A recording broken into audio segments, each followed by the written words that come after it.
Hi friends, எல்லாருக்கும் வணக்கம். ராதிகா சரத்குமார் நடிப்பில் எஸ்கே ப்ரொடக்ஷனில் வந்த படம் தான் தாய் கிழவி. ரீசெண்டாக ரிலீஸ் ஆகி ஒரு பெரிய வரவேற்பை பெற்றிருக்கு. ரிலீஸ் ஆன ஃபர்ஸ்ட் டே நல்லாவே ஓப்பனிங் கிடச்சிச்சு. நானுமே இந்த படத்தை பார்த்துருக்கேன். அந்த படத்தில் வந்து ஃபர்ஸ்ட் ஹாஃப் எனக்கு அவ்வளோ பிடிக்கல, செகண்ட் ஹாஃப் நல்லாவே இருந்துச்சு. இப்போ இந்த படத்தை பற்றி என்னன்னு கேட்டிங்கன்னா, இந்த படம் ரிலீஸ் ஆகி கிட்டத்தட்ட ஒரு 10 நாள் தான் ஆகுது. இந்த 10 நாள் 50 கோடிக்கு மேலே கலெக்ஷன் ஆகியிருக்கு அப்படின்ற மாதிரி அஃபிஷியலாக படத்தரப்புலன்னு சொல்லியிருக்காங்க. இந்த படத்துக்கு இது ஒரு பெரிய வரவேற்பு. ரீசெண்டாக வெளியான படம் கபில் ஃப்ரெண்டு ரிவ்யூ வைஸ் நல்லாவே இருந்தாலுமே பாக்ஸ் ஆஃபீஸில் அந்த அளவுக்கு வந்து பெரிய ஹிட்டு கொடுக்கல.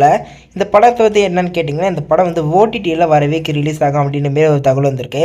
அஃபிஷியல் அனௌன்ஸ்மெண்ட் இன்னும் வரல, வந்தோடனே அப்டேட் பண்ணுறேன்.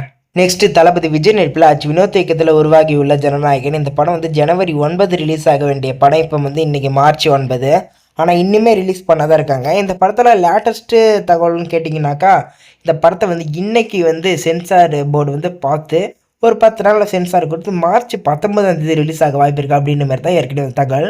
எப்படின்னு கேட்டிங்கனாக்கா, இனிமேல் வந்து எலெக்ஷன் டேட்டை வந்து அறிவிக்காதான் இருக்காங்க.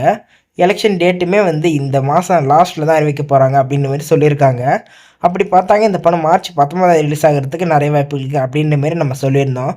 இப்போ இன்றைக்கி என்னன்னு கேட்டிங்கனாக்கா, இன்றைக்கி வந்து சென்சார் போர்டு வந்து இந்த படத்தை பார்க்கலையா, ஒத்தி வச்சுருக்காங்களாம். ஏன்னு கேட்டிங்கனாக்கா, ஒரு சின்ன காரணம் வந்து அதில் யாரோ வண்டிக்கு வந்து உடம்பு சரியில்லையா, இதெல்லாம் என்ன காரணம் அப்படின்ற மாதிரி தான் இருக்குது. ஏன்னா எந்த ஒரு இதுவுமே இல்லாத திடீர்னு இப்படி நடந்துகிட்டே இருக்குது. தளபதி விஜயோட ரசிகர்கள் எல்லாருக்குமே வந்து ஏமாற்றமாக போய்கிட்டு இருக்குது. இப்போ நெக்ஸ்ட்டு வந்து எப்போ வந்து சென்சார் போர்டு இந்த படத்தை பார்ப்பேங்க அப்படின்ற மாரி கேட்டாங்கன்னா, இந்த படத்தை ஒரு 10 நாள் கழிச்சு தான் பார்ப்பாங்களாம். அதாவது மார்ச் 17 பார்க்குறதுக்கு நிறைய வாய்ப்புகள் இருக்குது அப்படின்ற மாதிரி சொல்கிறாங்க.